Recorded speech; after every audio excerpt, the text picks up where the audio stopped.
시편 133편 3절까지입니다. 제가 한 줄 읽고 여러분들 한 줄 읽고 마지막 절은 같이 보겠습니다.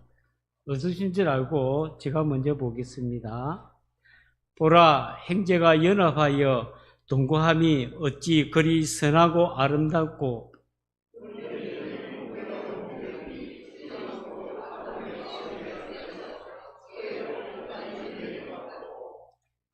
헐문에 있으리 시온의 산들에 내린 같고 거기서 여호와께서 복을 명령하시니 곧 영생이라.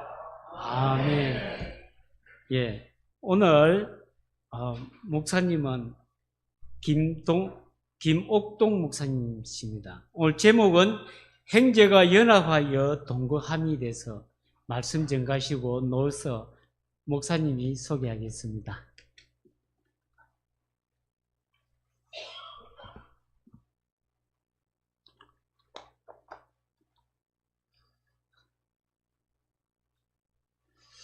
예, 먼저 오늘 이렇게 귀한 자리에 오늘 저를 불러주셔서 진심으로 감사를 드립니다.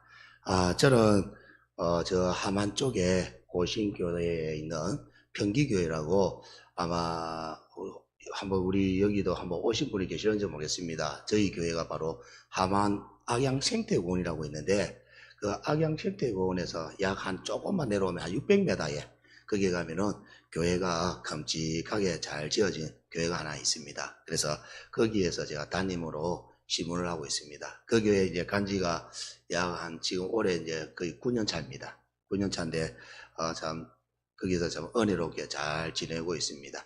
저희 교회는 주로 수박 농사가 대부분입니다. 성도들이 다 농사를 지으시는데 교회 성도 대부분 한 95%가 수박 농사를 짓습니다. 그래서 수박 농사 그 해의 농사에 따라서 교회의 헌금도 달라집니다. 그래서 그게 우리 성도님들은 웃을 일이 뭔지 모르겠지만 목사인적에는 아주 긴장되는 일입니다. 왜냐하면 제가 밥 먹고 사는 일이기 때문에. 그래서 참 긴장되는 일입니다. 그래서 지금 현재 한 2회 정도 작년하고 재작년하고는 총 수박을 2번을 이제 수확을 하거든요. 3월 달에 하고 이제 6, 7월 달에 수확하는데 3월 달에는 수확이 잘 됐는데 6, 7월 달에 수확이 좀 잘 못하지 않아 가지고 그래서 조금 여러 가지 힘든 부분 있기는 있었습니다. 그렇다고 뭐 굶어 죽는 건 아니었고요. 그래서 열심히 잘 해서 그렇게 교회가 95%가 그래서 저희 교회는 1년 재정에서 거의 한 80% 정도는 7월 달 되면 거의 다 들어옵니다. 그래서 하반기 때는 그냥 그 성도들이 이제 헌금, 11조 감사헌금 그렇게만 들어오지 상반기 때에 성도들 11조 다 들어오고 다 들어옵니다. 그래서 11조를 한 번에 1,000만 원, 2천만 원씩 들어오기도 하고 그렇게 합니다. 그래서 수박 농사가 여러분 그냥 우습게 볼 일 아닙니다. 수박 농사가요 돈이 됩니다. 정말 돈이 됩니다. 근데 이제 고생합니다. 수박 하나 가꾸는데 저희 교회 성도들이 하는 말씀이 있습니다. 애기 하나 가꾸는 것과 똑같답니다. 그만큼 그런데 하우스 한 동에 수박이 거의 한 400동이 있는데 그걸 매일 그 고랑을 타면서 수박을 매일 돌려줘야 되거든요. 그 무게가 보통 무게 아닙니다. 그래서 저희 근사님들 중에서 허리 안 아프신 근사님 없고 수박 농사 끝나면 병원 안 가시는 분 없고 다 그렇습니다. 그래서 제가 늘 그렇게 이야기합니다. 수박 농사 조금만 지으시고 의사 좋은 일 시키지 마시라고 그렇게 늘 이야기합니다. 그래도 어떻게 합니까? 그분들이 또 그런 분대로 또 사는 것도 필요하지만은 더 나아가서는 또 교회를 또 섬김에 있어서는 또 그분들이 또 여러 가지 일이 필요하니까 그렇게 열심히 참 수고를 많이 하셔가지고 그래서 제가 그렇습니다. 안 그래도 조금 전에 우리 장로님이 목사님 수박을 많이 드시겠네요. 근데요. 그래서 수박 많이 먹고 있습니다. 수박이 새벽기도 마치고 나면은 계단에 수박이 그냥 우리 교회 성도님들은 한 동 안 갖다 놨습니다. 적어도 3동씩 다 갖다 놨습니다. 3동씩 하는데, 근데 갈수록 저희들이 이제 수박 먹는 게 횟수가 조금 줄어들었습니다. 왜냐면은 손자가 생기나니까, 예손주가 생기나니까 이 수박이 이제는 예손주 쪽으로 가게 되더라고요. 그래서 늘 진주 쪽에 우리 하성인대로 수박이 다 갖다 줍니다. 그래서 요즘은 조금 수박 개수가 우리 먹는 개수가 좀 줄어들었습니다. 그렇게 됩니다. 예, 오늘 뭐 제 소개는 여기까지 하고요. 저희 집사람이 오늘 제가 반성교회 가니까 저희 집사람도 같이 올라오겠는데 오늘 저희 교회도 헌신 예배가 있고 해가지고 또 목사님 한번 모셔가지고 해야 되기 때문에 거기에 집사람이 좀 있어야 돼가지고 그래 같이 모았습니다. 그럼 너무 죄송하고 근데 이제 저희 집사님이 제가 반성교회 가니까 집사님이 오늘 저한테 신신당 받으라고요. 살살해라. 말씀 살살 전해라. 그리고 그러니까 당신 가면은 또 세게 지나면 큰일 난다. 살살 전해라. 그렇게 이야기하더라고요. 그래서 제가 결혼할 때에 기도해 주신 분이 저 진성교회 안영호 목사님이시거든요. 안영호 목사님께 제가 처음에 인사드리니까 안영호 목사님 저한테 하신 말씀이 그겁니다. 사모 말 잘 들으면 니는 목회 성공한다라고 이야기하더라고요. 그래서 제가 오늘 살살하면서 목회 좀 저도 한번 성공 한번 해보려고요. 그래서 집사람 말 잘 듣기로 했습니다. 예, 그렇게 하시고 이제 오늘 말씀을 우리 한번 말씀을 보고자 합니다. 우리가 참 살아가다 보면은 참 놀라운 것들을 한 번씩 볼 때가 있습니다. 그것은 바로 이 하나가 될 때 생기는 힘입니다. 하나가 될 때 생기는 힘. 여러분 우리가 잘 아셔야 될 것은 히틀러가 독일 사람들을 하나로 만든 근본적인 우리 이유가 뭔지 아십니까? 바로 깃발입니다. 깃발. 원래 히틀러 이 사람은 뭐 어떤 걸 좋아했느냐면 미술을 좋아했습니다. 미술을 좋아해 다른 나라로 유학하는데 거기서 노동자들이 데모를 하는 것을 보고는 오스트리아 빈에 가서 데모하는 것을 보고는 깃발 하나에 사람들이 움직이는 것을 보고는 그 다음에 히틀러가 저 깃발에 사람이 힘이 모이고 하나가 되는구나. 그래서 히틀러가 자기가 독일 수상이 되고 나서 깃발을 엄청 많이 세우고 그리고 하나들은 완장을 많이 찾습니다. 이게 하나 되는 힘이 있다는 겁니다. 그런데 이거는 여러분 우리뿐만 아니라 동물에게도 많이 보입니다. 우리가 뭐 TV에 동물의 왕국 같은 데 보면은 어떻습니까? 아프리카 초원에 가면은 개미들이 함께 집을 짓고 삽니다. 그리고 철새들이 어떻습니까? 떼를 지어서 날아다닙니다. 철새들이 떼를 지어서 날아다니는 건 다 이유를 다 아실 것입니다. 그리고 작은 물고기들은 어떻습니까? 떼를 지어서 무리를 지어 다닙니다. 왜 그렇습니까? 함께 할 때에 더 멀리 갈 수 있기 때문입니다. 함께 할 때에 더 안전할 수 있기 때문입니다. 함께 할 때에 더 강해질 수 있기 때문입니다. 만물이 그렇게 움직입니다. 그런데 하나님께서 만드신 사람의 공동체는 얼마나 더 그렇겠습니까? 어떤 아버지가 자녀들에게 나무젓가락 몇 개를 한 묶음으로 주면서 부러뜨려 보라 그렇게 이야기했습니다. 아무리 힘을 줘도 잘 부러지지 않았습니다. 그런데 그것을 하나씩 나누어 주자 너무 쉽게 부러졌습니다. 아버지가 말합니다. 너희가 형제가 하나로 서로 뭉치면은 절대로 무너지지 않지만은 서로 갈라지면은 결국은 너희들 형제들은 약해질 수밖에 없다. 그 이야기를 아버지가 들려준 것이 있습니다. 여러분, 이 이야기는요, 단순한 것이 아닙니다. 사실은 우리의 가정에도, 우리의 교회에도, 또 우리의 신앙생활에도 그대로 적용될 수가 있습니다. 여러분, 사단은 언제나 우리들에게 하는 일이 뭡니까? 우리 반성교회에 사단이 늘 하는 일이 뭔지 아시겠습니까? 사단은요, 반성교회를 어떻게 하든지 갈라 놓으려고 합니다. 갈라 놓으려고 합니다. 그래서 갈라 놓는 데 방법이 뭡니까? 사람을 서운하게 만들고, 그리고 또 사람끼리 오해하게 만들고, 그리고 또 성도들끼리 어떻게 합니까? 비교하게 만들고, 그리고 또 나아서는 교회 안에서 서로 편을 가르게 만듭니다. 그러니까 그렇게 해서 사단은 교회를 이렇게 갈라 놓으려고 하는 겁니다. 그렇기 때문에 여러분, 우리 한국 교회의 역사가요, 저는 사실은 제가 교회를 연구를 해보면서 우리 한국 교회가 정말 이렇게 크게 부흥을 했다는 것은 세계적으로 정말 알려지고 정말 좋습니다. 부흥이 좋은데, 그런데 우리 한국 교회 그 부흥의 역사의 그 뒤내막에 보면은 어떤 내막인지 아십니까? 서로 싸워서 갈라진 교회들입니다. 그것이 우리 한국 교회의 교회들마다 현실입니다. 그러니까 사단이 좋아하는 일들을 우리 한국 교회가 엄청나게 많이 했다는 것입니다.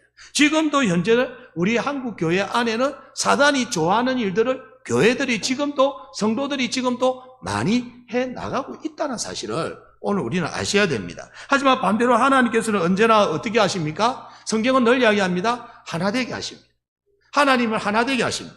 성령님께서는 우리를 묶어주시고 품게 하시고 사랑하게 하십니다. 그래서 오늘 말씀은 우리에게 아주 중요한 질문을 하게 됩니다. 하나님 보시기에 아름다운 교회는 어떤 교회인가? 하나님이 복을 명하시는 자리는 어디인가를 우리에게 질문을 하고 있습니다. 오늘 말씀을 통해서 정말 우리 반성교회 모든 성도님들, 우리 개인 신앙도 한번 돌아보시고 또 우리의 가정도 돌아보고 우리 교회 공동체도 돌아보는 그런 귀한 시간 될 수 있기를 바랍니다. 그래서 저는 오늘 3대지로 설교를 하려고 합니다. 3가지로 설교를 합니다. 그래서 우리 성도님들이 좀 오해를 없으시기 바랍니다. 제가 어느 교회 가니까 어느 교회 100주년 기념회에 그거 갔는데 어떤 목사님이 설교를 하는데 처음에 첫째로라는 말을 안 하고 설교를 시작하는데 쭉 설교가 첫째 설교가 본문이 엄청 길게 되었습니다. 그래서 길게 되고 나서 마지막에 출근합니다 하니까 갑자기 분위기가 야 이제 설교가 끝났다 생각하고 모두가 다 끝났는데 좀 있다가 그 목사님이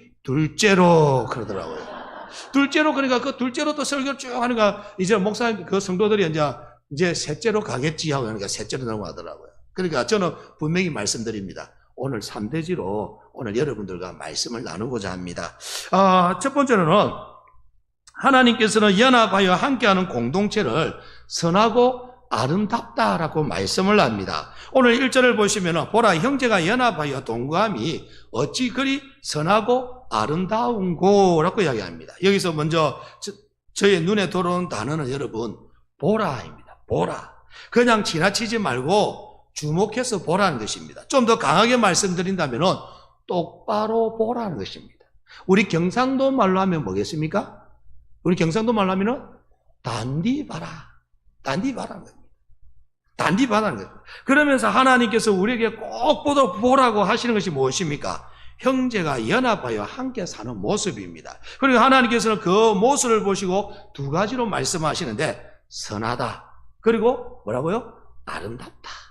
선하다, 아름답다고 하십니다. 그리고 여기에 이 선하다라는 이 말은 단지 사람 보기에 참 괜찮다는 뜻이구나 그런 의미가 아닙니다. 이 선하다는 말은요 하나님의 뜻에 딱 맞다는 겁니다.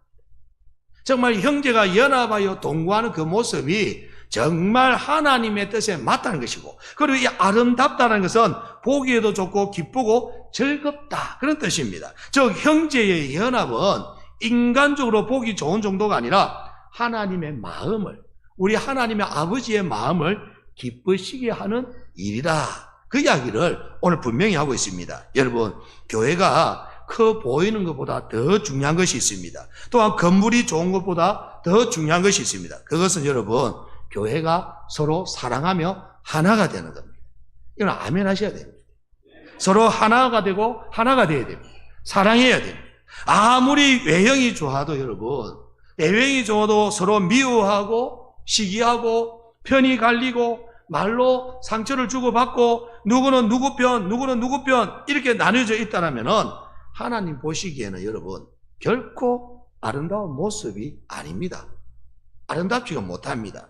반대로 규모가 작아도 가진 것이 많지 않아도 서로 사랑하고 서로 품어주고 서로 위해 기도하고 또 함께 울어주고 함께 믿음으로 서주는 공동체라면 그런 교회는 하나님께서는 아름답다 그렇게 하십니다. 근데 여기서 말하는 연합은요 단순히 겉으로만 조용한 상태를 이야기하는 거 아닙니다. 그냥 내가 참지 그냥 내가 싸우지 않으면 되지 내가 말을 안 하면 되지 그런 정도가 아닙니다. 이 연합은 적당히 거리를 두고 정말 내가 교회 가서 부딪히지 않으면 되지 그것이 아닙니다. 겉으로만 웃고 속으로는 벽을 쌓아두는 것 그것은 여러분 결코 성경적인 연합이라고 이야기할 수가 없습니다. 여러분 성경이 말하는 참된 연합은요 주 안에서 마음이 하나가 되는 것입니다. 여러분 오늘 우리 반성교회 성도님들도 어떻습니까? 다 생각이 다릅니다. 성격도 다릅니다. 자라온 환경도 다릅니다. 배운 것도 다릅니다. 말하는 방식도 다르고 판단하는 기준도 다를 수가 있습니다. 그런데도 예수님 안에서 우리는 하나가 될 수가 있습니다. 왜 그렇습니까? 연합은 똑같은 데서가 아니라 하나님께서 중심이 될 때에 우리 하나님께서 중심이 될 때에 연합은 가능한 것입니다. 여러분 내가 중심이 되면은 교회는 부딪힙니다. 내가 중심이 되면 부딪힙니다. 내 자존심이 교회에서 중심이 되면요, 그 안에는 교회는 깨어집니다. 내 감정이 중심이 되면은 점점 멀어지게 되는 것입니다. 하지만은 주님이 중심이 되면은 발음 속에서도 하나가 될 수가 있습니다. 주님이 중심이 될 때예요.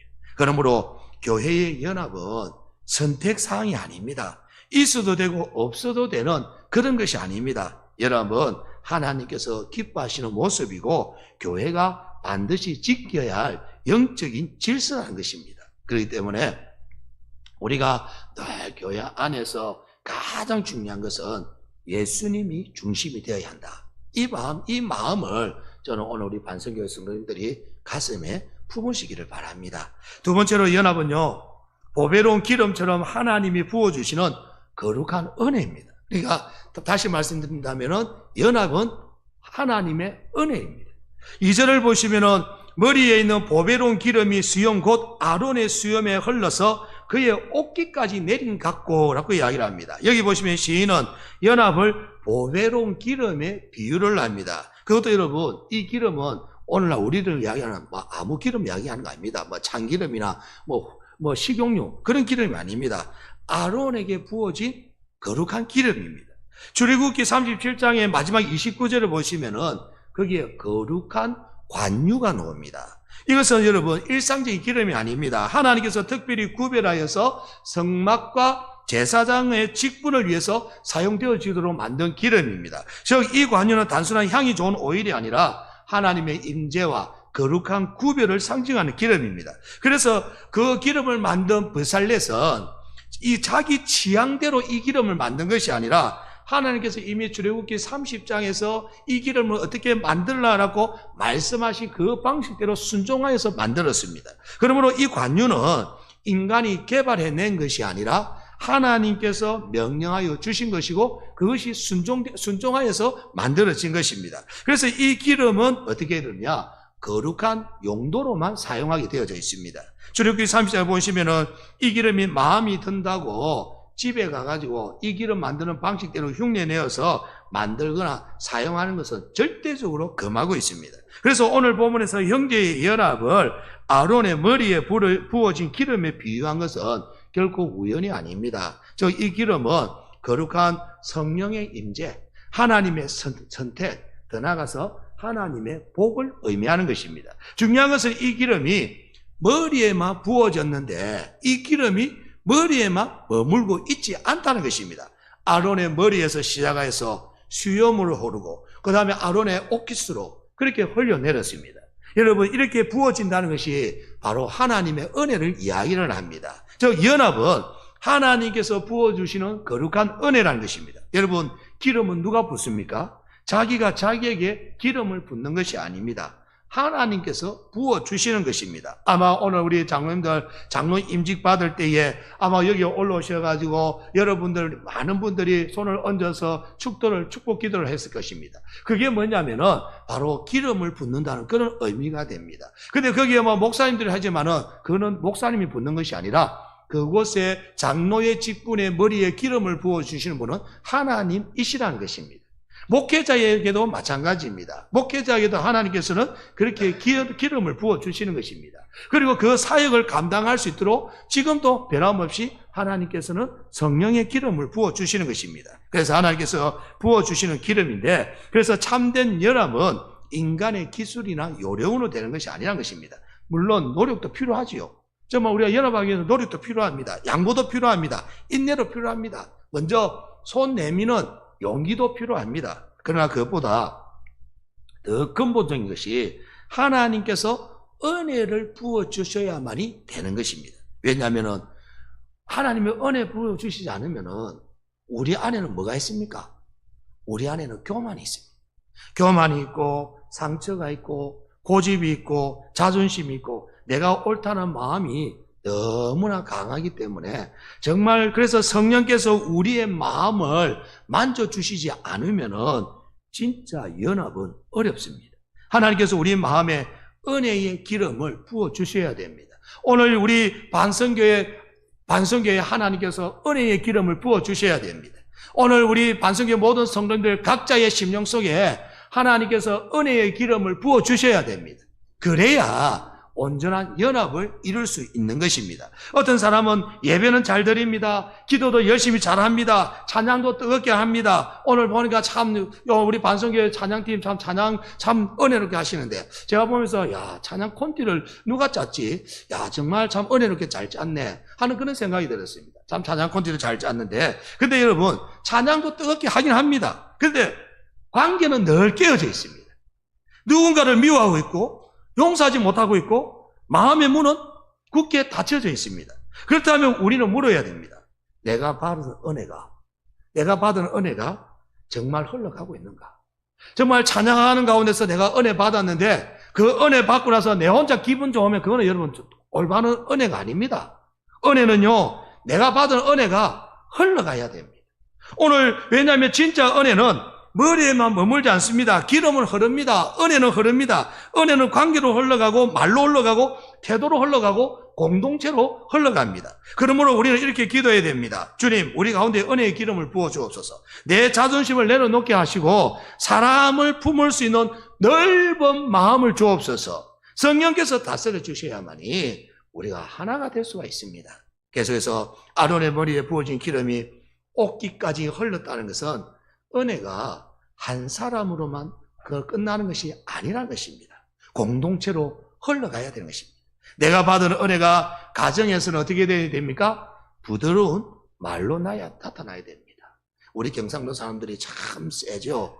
우리 경상도 사람들이 세다는데 우리 여성들은 그래 남자들이 세지 근데 여자도 셉니다. 정말 셉니다. 그런데 참 보시면요. 제가 이 부분에 대해서 우리 교회 성도들한테 가정에 대한 설교를 자주 하거든요. 가정에 대한 설교를 하는데 참 저희 교회 한 장로님이 옆에 한 날 어령인데 제가 깜짝 놀랐습니다. 자기 부인이 근사한데 뭐 말하는데 하는 말이 니 씨버리 말고 입 다물고 있거라 그런 거예요. 제가 깜짝 놀랐습니다. 이 웃으시는 이 분위기는 뭔가요? 자, 그런데 그 이야기라니까 제가 깜짝 놀랐습니다. 그래서 제가 장로님 불렀습니다. 제가 나이 어린 장로님 사람들 앞에서 근사님이 어떻게 그런 식으로 말합니까? 그래서 제가 그랬습니다. 그런 식으로 씨부리지 마이소 하겠습니다. 그래 장로님 농담으로 예 알겠습니다 목사님 그거. 그 장로님 제가 나이가 어리기 때문에 제가 조금 위에서 좀 이렇게 좀 눌러줍니다. 그래 푸시를 하는데 그래서 이제 장로님 그렇게 이야기하면 안 된다고 부드럽게 이야기하시라고. 여러분 이게 바로 우리들에게 중요합니다. 예수 믿는 사람 우리에게 정말 중요합니다. 교회 와서 은혜를 받고 나서 은혜가 여러분 가정에서 나타나는 것 중에서 제일 중요한 것이 뭐냐면요. 부드러운 말로 변해야 됩니다. 부드러운 말로. 정말 남편이 아내에게 부드러운 말을 해야 됩니다. 그런데 어떻습니까? 우리는 부드러운 말을 하는 것이 아니라 그 부드러운 말에서 왜 그렇게 부자를 빼고 이야기하는지 모르겠습니다. 부자를 빼면 무슨 말인지 알겠죠? 그러면 안 됩니다. 그렇기 때문에 은혜를 받으면은 가정에서 부드러운 말로 해야 됩니다. 그리고 교회에서는 여러분 더 낮아진 태도로 우리는 나타나야 됩니다. 그리고 정말 은혜를 받았다면 어떻게 됩니까? 상처 준 사람을 향한 용서로 나타나야 됩니다. 내가 저 사람 상처를 받았다. 내가 저 사람 평생 안 본다. 교회는 여러분 평생 안 볼 수가 없습니다. 그렇다면 어떻게 됩니까? 예수님 안에서 용서로 나가야 되는 겁니다. 그리고 불편한 사람을 향한 품음으로 나타나야 됩니다. 사람을 품어야 됩니다. 여러분 은혜를 많이 받은 사람의 특징이 무엇입니까? 말이 부드러워집니다. 사람을 쉽게 정죄하지 않습니다. 자기 주장만 하지 않습니다. 먼저 이해하려고 합니다. 먼저 손을 내밉니다. 그러므로 여러분 은혜는 머리에만 머물렀으면 안 됩니다. 은혜는 머리에만 오늘 은혜 받았다 머리에만 머물고 집에 가면 여러분 그렇게 하면 안 되는 겁니다. 옷깃까지 흘러야 됩니다. 내가 움직이는 손, 섬김의 손, 여기까지 은혜가 흘러야 됩니다. 예배 시간에만 머물러서는 안 됩니다. 오늘 우리 교회 와서 참 은혜 많이 받았다. 집에 와서는 그 은혜가 여러분 없어지면 안 됩니다. 은혜는요, 예배 시간에만 머물러야 되는 것이 아니라 바로 내일 월요일입니다. 내일 월요일에 우리 성도님들의 말투와 표정과 태도로 그대로 흘러가야 한다는 것입니다. 우리의 직장에도 흘러가야 됩니다. 여러분, 내가 받은 은혜가 가정까지 흘러가지 않는다라면은, 교회 안에 관계까지 흘러가지 않는다면은, 늘 까칠하고 쉽게 서운해하고 상대를 판단하고 관계를 끊어버리기만 한다면은 그 은혜는 아직 깊이 흘러내리지 못할 것일 수 있다는 사실을 오늘 기억하실 수 있게 바랍니다. 은혜는 흘러가야 됩니다. 하나님께서 말씀합니다. 은혜는 흘러가야 된다고. 그게 우리 하나님이 우리 교회를 향한 겁니다. 우리가 늘 이야기하지 않습니까? 정말 우리들의 복음은 어떻게 됩니까? 복음은 우리 교회 안에서만 머물러야 되는 것이 아니라 교회에서 밖으로 흘러가야 된다고 이야기합니다. 그것을 여러분 다르게 바꾸면 은혜가 흘러가야 되는 겁니다. 정말 교회 안에서 내 자신이 아름다운 섬김이 어떻게 됩니까? 세상 속으로 나가서 섬김이 흘러가야 됩니다. 내 안에 정말 사랑이, 교회 안에서 사랑이 어떻게 됩니까? 세상 속으로 흘러가야 됩니다. 우리 예수님께서 정말 요한복음 14장에 보면 시작의 첫 절에 1절에 뭐라고 이야기합니까? 제자들을 사랑함에 있어서 끝까지 사랑한다고 했습니다. 우리 예수님께서는 한번 사랑하면요 끝을 보시는 분입니다. 끝까지 사랑합니다. 내가 십자가에 죽을 때까지 내가 너희들 끝까지 사랑한다고 말씀합니다. 그 끝까지 사랑이 오늘 여러분들에게도 그대로 임한다는 사실을 믿으시기를 바랍니다. 정말 예수님의 사랑은 여러분들도 끝까지 사랑합니다. 오늘 나는 조금만 여러분 상황이 안 좋으면은 아이고 나는 예수님의 사랑이 좀 허지부지한 것 같아. 아닙니다. 예수님의 사랑은 끝까지 가는 사랑입니다. 우리 성도님들 오늘 꼭 기억하셔야 될 것은 정말 내가 어디 가든 내가 예수님 사랑이 이제 다 끊어졌다 아닙니다. 예수님의 사랑은요 우리가 이런 말 하지만 곤조가 있듯이 예수님을 한번 사랑하면요 끝까지 사랑합니다. 우리를 끝까지 사랑합니다. 그래서 우리가 그 사랑을 받고 있는데 그 사랑을 받고 있다라면 그 사랑은 어떻게 됩니까? 흘러가야 되는 겁니다. 그러니까 우리는 흘려보내야 될 일들이 너무나 많습니다. 하나님의 복도 흘려보내야 되고 은혜도 흘려보내야 되고 복음도 흘려보내야 되고 정말 우리가 교회가 해야 될 일이 너무나 많이 있습니다. 그 흘려보내기 위해서 해야 될 일이 너무나 많이 있는데 그런데 교회가 흘려보내지 못하고 마음이 정말 제대로 동거하지 연합하지 못하고 깨져버린다면은 여러분 그거는 결코 흘려보내는 일이 다 막혀버립니다. 통로가 막혀버립니다. 저는 오늘 우리 반성교회가 정말 하나님의 은혜를 잘 흘려보내는 귀한 통로가 되시기를 예수 그리스도 이름으로 축원합니다.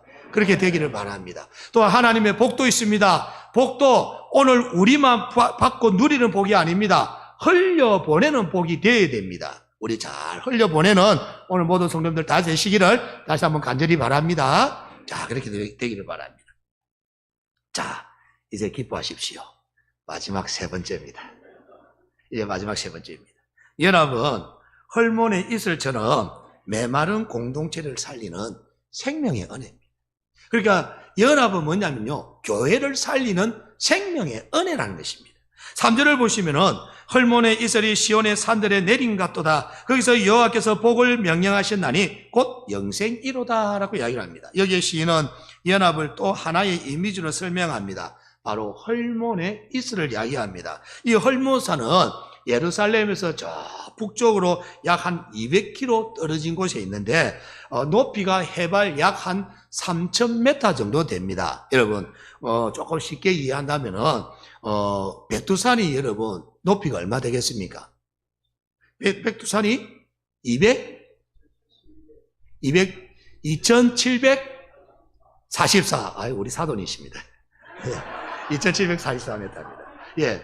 2,744는 우리나라에서 측정한 거고, 그런데 중국하고 북한이 또 측정하는 게 또 제각각입니다. 높이가 틀립니다. 근데 저도 오늘 제가 설교문에는 우리 사돈이 이야기한 것처럼 2,744m 그대로입니다. 예. 그보다 훨씬 높은 산이 바로 이 헐몬산입니다. 그러니까 이스라엘에 높은 산이 있는 거죠. 그러므로 지중해에서 이렇게 구름이 딱 오지 않습니까? 구름이 오면은 이 헐몬산에 오면은 구름이 산을 못 넘어가고 거기에 멈춰섭니다. 그러면서 그것이 구름이 비가 되고 그 산에서 이슬이 되고 그러다 보니까 헐몬산에는 정말 건기 때에도 항상 물과 초원이 그대로 유지되었다고 합니다. 반면에 시온은 어떻습니까? 시온은 상대적으로 건조한 지역입니다. 그런데 그 풍성한 헐몬의 이슬이 시온에 내린다고 이야기합니다. 저는 이 부분에 대해서 옛날 우리 선배 목사님께서 하신 말씀이 있는데 이스라엘 선교사로 가신 분인데 그분이 이야기하더라고요. 헐몬산에서 내려온 이슬이 온 이스라엘에 자욱하게 내린다고 합니다. 그러니까 아침에 되면 이슬이 자욱하게 내리는데, 그래서 이스라엘 땅이 건조한 땅이지만은 그래도 식물이 살 수 있는 땅이 뭐냐면은, 이 힘을 주는 원동력이 뭐냐면은 이 헐몬산에서 오는 안개 때문이라고 이야기합니다. 그래서 이스라엘에서 이슬이라는 것은 바로 생명의 은혜를 상징적으로 말하는 것으로 이야기를 합니다. 여러분, 이슬은 어떻습니까? 이슬은요, 조용히 내립니다. 조용히 내립니다. 빛처럼 요란하지 않습니다. 전등처럼 시끄럽지 않습니다. 이슬이 내리는 것은 눈에 크게 띄지도 않습니다. 나중에 보면 언제 내렸노? 그렇게 됩니다. 그런데 분명히 내립니다. 조용히 적십니다. 그리고 생명을 유지하게 합니다. 연합도 그렇습니다. 교회가 하나 되는 일은 언제나 여러분 화려하게 보이지 않을 수가 있습니다. 누가 박수 쳐주지 않아도 됩니다. 그러나 연합이 있는 곳에는 뭐가 있느냐? 생명이 있습니다. 연합이 있는 곳에 교회가 생동감이 있습니다. 서로를 살리고 서로를 견디게 하고 서로를 회복시켜주는 그런 원동력이 바로 연합의 힘이라는 것입니다. 오늘 성경에서 바로 이 헐몬산의 이슬을 왜 시인은 이야기하느냐? 정말 이러한 연합은 이슬과 같다. 정말 이 연합이 생명을 준다. 교회가 생동감 있게 움직여진다. 정말 성도들의 얼굴에 정말 꽃이 피게 만든다. 그 이야기가 바로 이 말씀인 것입니다. 반대로 다툼과 분열은 공동체를 어떻게 합니까? 메마르게 합니다. 입술은 살아있어도 마음은 마릅니다. 예배는 드리지만 기쁨이 없습니다. 함께 모였지만은 서로 상처를 줍니다. 그러면 공동체는 여러분 점점 힘을 잃게 되겠죠.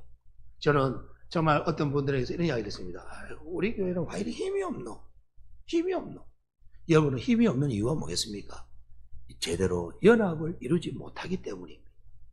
성도들 간에 서로 간에 아름다운 화목을 이루지 못하기 때문입니다. 그런데 하나님께서 주신 연합은 메마름을 끝내고 다시금 생기를 준다는 것입니다. 오랫동안 식어있던 관계에 따뜻함을 주고 굳어있던 마음에 부드러움을 주고 상처난 공동체 안에 회복을 가져다 줍니다. 그래서 연합은 단순히 관계의 문제가 아니라 우리 교회가 사느냐 죽느냐의 문제입니다. 생명의 문제라는 것입니다. 그렇기 때문에 오늘 우리 반성교회도 마찬가지입니다. 정말 우리 교회가 정말 성도들이 진짜 내 감정, 내 모든 것을 내려놓고 연합을 이루는데 우리가 다 열심을 이뤄야 됩니다. 그래야 교회가 삽니다. 반성교회가 활기가 찹니다. 정말 교회가 정말 여러 부분에서 정말 생동감이 있게 회복이 되는 것입니다. 마지막으로 시편은 이렇게 이야기합니다. 거기서 여호와께서 복을 명령하시나니 곧 영생이로다. 곧 영생이로다. 여기에 여러분 중요한 단어가 있습니다. 거기서라고 합니다. 거기서. 여러분 이 거기가 어디겠습니까? 우리 옛날에 찬양해 보면 거기서인데 여기에 이 성경의 거기서는 어디겠습니까? 바로 형제가 연합하여 동거하는 그 자리를 이야기합니다. 형제가 연합하여 동거하는 그 자리. 여러분 하나님께서는 아무 곳에나 복을 명령하시지 않습니다. 그러니까 말씀드린다면 교회가 복을 받기 위해서는 여러분 어떤 것이 있어야 되느냐면 하나님께서는 연합하는 자리, 사랑하는 자리, 함께하는 자리에 하나님께서는 반성교회에 내가 복을 줘야 되겠다. 복을 명하는 것입니다. 복을 주시는 것입니다. 그러니까 연합한 자리라는 중요한 것입니다. 그리고 그 복은 단지 형편이 조금 나아지는 정도가 아닙니다. 오늘 보면 그것을 뭐라고 이야기합니까? 영생이라고 이야기합니다. 하나님과 함께하는 생명, 끊어지지 않는 은혜, 하늘부터 오는 참된 복이라고 이야기를 합니다. 그러므로 연합은 단순히 여러분 인간관계 관리가 아닙니다. 연합은 신앙의 본질과 연결이 되어져 있습니다. 교회의 연합은 여러분 복의 통로입니다. 가정의 화목은 은혜의 통로입니다. 성도의 사랑은 하나님의 생명이 흐르는 통로입니다. 그래서 저는 참 이런 부분을 참 좋아합니다. 저는 제가 마지막에 축도를 하는 걸 저는 억수로 중요한 사명으로 여깁니다. 왜냐하면요, 구약에 보면은 이스라엘 백성들이 하나님 앞에 제사를 드리러 왔다가 제사 드리고 떠날 때에 제사장이 성막 문에서 축도를 합니다. 이 의미는 뭐냐면은 하나님 앞에 제사 드리고 백성들이 이제 집으로 들어갈 때에는 하나님의 복을 가지고 가정으로 돌아간다는 의미가 있습니다. 그래서 저는 제가 주일날마다 정말 우리 성도들에게 축도를 하는 거, 이걸 뭐 축도를 하지만 오늘 여기 우리 반성교회는 주변에는 축도를 되는데 저희 교회는 강복선이라고 합니다. 복의 선언이라고 하는데 그 복의 선언을 제가 하는 걸 참 좋아하는 이유가 내가 이렇게 복을 선언함으로 인해서 우리 성도들이 그 복을 집으로 가져가게 된다. 하나님께서 나를 통해서 우리 성도들에게 복을 주시는 것이다. 그렇기 때문에 저는 아주 중요한 사명을 갖습니다. 그래서 우리가 예배에 보면은 하나님께서 주시는 것이 두 가지가 있습니다. 말씀을 주시고 또 뭐가 주십니까? 복을 주십니다. 그리고 또 하나 더는 한 번씩 또 뭐 주십니까? 성찬을 하면서 하나님께서는 성찬은 보이는 말씀이라고 합니다. 보이는 말씀을 우리에게 주십니다. 그렇게 하나님께서 이렇게 말씀을 주시는데 그렇게 주시면서 정말 가장 중요한 건 복을 주십니다. 근데 여러분, 하나님께서 제가 축도를 하는데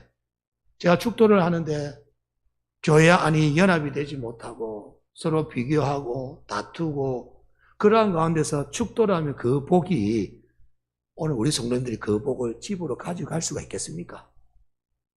저는 그게 안 된다고 봅니다. 그게 안 된다고 봅니다. 교회가 서로 사랑하고 품고 연합을 이룰 때에 정말 하나님께서는 복을 우리 성도들에게 얹어주면서 그 복을 여러분의 가정으로 들고 가게 하신다는 것입니다. 그 복이 여러분의 가정에 들고 가서 어떻게 됩니까? 여러분의 자녀들에게 그 복이 전달되어지고 또 우리들이 직장에 가서 그 복이 우리 직장에 내가 만나는 사람들에게 그 복이 흘러가시는 것입니다. 그런데 가장 중요한 것은 하나님께서 복을 명령하는 자리가 어디라고요? 하나님이 복을 명령한 자리가 어디라고 이야기합니까? 예배의 자리라기보다는 하나님께서 오늘 분명히 말씀합니다. 성도가 연합하는 자리가 하나님께서는 복을 명령하는 자리라고 분명히 말씀을 합니다. 그렇기 때문에 오늘 우리 정말 반성교회 성도님들이 하나님의 복이 있는 교회가 되려면은 하나님께서 우리 반성교회에 하나님께서 복을 주기를 명령을 하기를 원하신다라면은 내 안에 모든 감정을 내려둬야 되고 정말 연합을 이루도록 우리가 모두 다 힘을 합치고 노력을 해야 되는 것입니다. 더 나아가서는 성령께서 이 교회에 은혜를 부어달라고, 연합의 은혜를 부어달라고 우리는 간구해야 되는 것입니다. 여러분, 오늘 이 시간에 한번 우리 자신을 돌아볼 수 있기를 바랍니다. 내 마음에 아직 풀지 못한 사람은 없으십니까? 정말 내가 먼저 하야해야 할 그런 사람은 없습니까? 내가 자존심 때문에 지금 현재 좀 미루어 놓은 순종은 없습니까? 예배는 드리지만은 관계를 닫아둔 채 정말 교회 와가지고 관계를 닫아두면서 정말 그렇게 예배 드리고 집에 돌아가고 그렇게 살아가고 있지는 않습니까? 오늘 주님은 우리에게 말씀을 합니다. 연합을 가볍게 여기지 마라. 이건 우리 예수님께서 냉정하게 말씀합니다. 연합을 가볍게 여기지 마라. 하나됨의 자리를 분명히 지키라. 여러분, 이건 우리 예수님께서 저를 통해서 반성교회에 주시는 명령입니다. 은혜를 받았다면은 그 은혜가 분명히 흘러가게 하라. 그렇게 오늘 우리 예수님께서는 명령하고 계십니다. 이제 말씀을 맺고자 합니다. 우리 하나님께서는 연합을 참으로 기뻐하십니다. 하나님께서는 하나됨의 자리를 아름답게 보십니다. 하나님께서는 사랑으로 함께 서는 공동체 위에 은혜의 기름을 부으십니다. 그리고 메마른 관계 위에 헐몬의 이슬 같은 생명의 은혜를 또한 부어주십니다. 그러므로 오늘 우리가 붙들어야 할 결론은 분명합니다. 연합은 바로 선택이 아니라 분명히 교회 안에서 이루어져야 할 부분인 것입니다. 연합은 사람의 재주가 아니라 하나님의 은혜입니다. 연합은 공동체를 살리는 생명의 통로입니다. 이 주일 우리 모두가 분열을 만든 사람이 아니라 화평을 이루는 사람 다 될 수 있기를 바랍니다. 상처를 더하는 사람이 아니라 사랑을 흘려보내는 그런 사람이 될 수 있기를 원합니다. 내가 옳음을 증명하는 사람보다는 공동체를 살리는 사람이 될 수 있기를 바랍니다. 여러분, 저는 마지막으로 디트리트 본헤프의 신도의 공동생활이라는 책의 한 부분을 소개하고자 합니다. 오늘 이 디트리트 본헤프라는 사람은 어떤 사람이냐면은 독일 사람입니다. 아주 유명한 신학자입니다.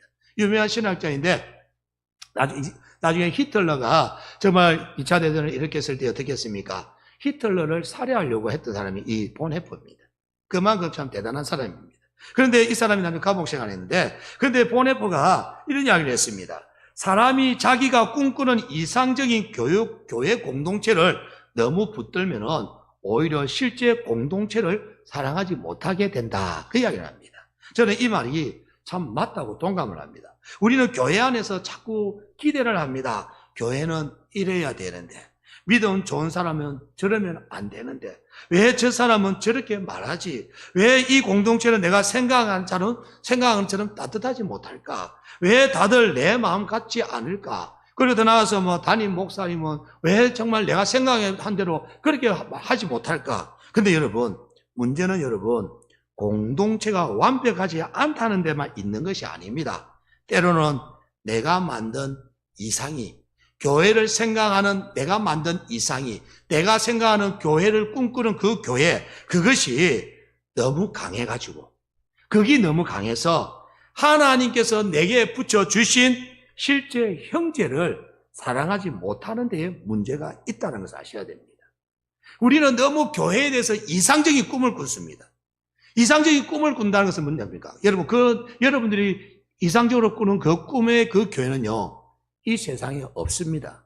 혹시 그런 교회가 있으면 여러분이 찾아가시면요, 그 이상적인 교회는 그 교회는 또 깨지는 교회입니다.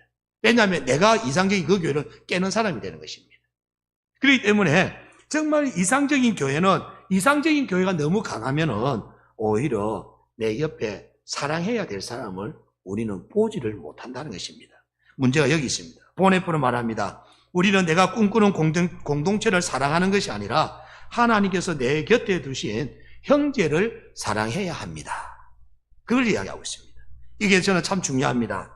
연합은 여러분, 연합은 완벽한 사람들끼리 모여서 만드는 거 아닙니다. 완벽한 사람들이 모여서 만드는 거 아닙니다. 마음 잘 맞는 사람끼리만 있는 것도 아닙니다. 나와 성격 맞는 사람끼리만 묶이는 것도 아닙니다. 연합은요, 부족한 사람들끼리, 생각이 다른 사람들끼리, 그런데도 한 분 예수님 안에서 서로를 받아들이고 품어주는 데서 시작이 되는 것입니다. 그래서 교회는 왜 저 사람은 저럴까라고 묻기 전에 하나님께서 저 사람도 정말 내 형제로 붙여주셨구나, 그런 마음을 오늘 우리는 다 품고 있어야 되는 것입니다. 정말 못할 수도 있죠. 정말 어떤 저 형제를 보니까 요고돌물 이 짓을 하기도 하죠. 하지만은 교회는 하나님께서 저 형제를 나에게 품게 하셨구나, 그런 마음으로, 그런 신앙으로 우리는 살아야 되는 것입니다. 가정도 마찬가지지 않습니까?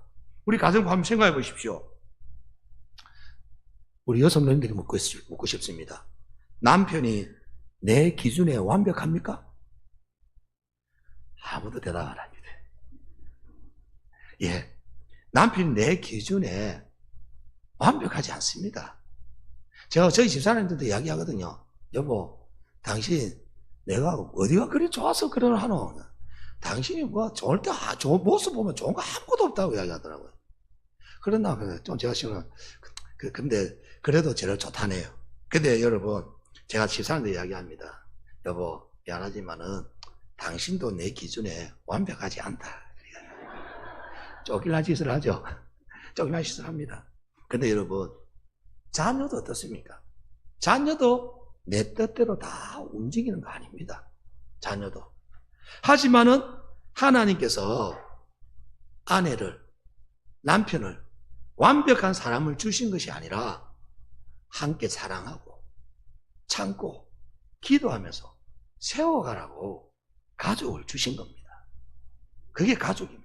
사랑하는 성도님, 연합은 내 기대가 채워질 때 시작되는 것이 아니라 내 기대를 조금 내려놓고 하나님께서 붙여주신 사람을 받아들일 때에 시작이 되는 것입니다. 저는 그것이 은혜이고 그것이 하나님께서 가장 기뻐하시는 연합이라고 저는 그렇게 믿고 있습니다. 오늘 우리 반성교회도 정말 1남전도회, 2남전도회 오늘 연합으로 오늘 헌신 예배를 드리는데, 오늘 헌신 예배 드린다면 헌신을 해야 되지 않겠습니까? 우리 1, 2남전도회가 교회의 연합을 이끄는 데에 제일 앞에 선봉장이 되시기를 바랍니다. 오늘 헌신이라면 여기에 헌신을 해야 되지 않겠습니까? 그래서 우리 1, 2남전도회가 먼저 교회의 연합을 이루는데 발벗고 나서고, 그리고 우리 모든 성도님들이 함께 같이 나아가서 정말 우리 이 반성교회가 하나님이 선하다, 아름답다, 인정받는 복된 교회가 다 되기를 예수 그리스도 이름으로 축복합니다. 우리 기도하겠습니다.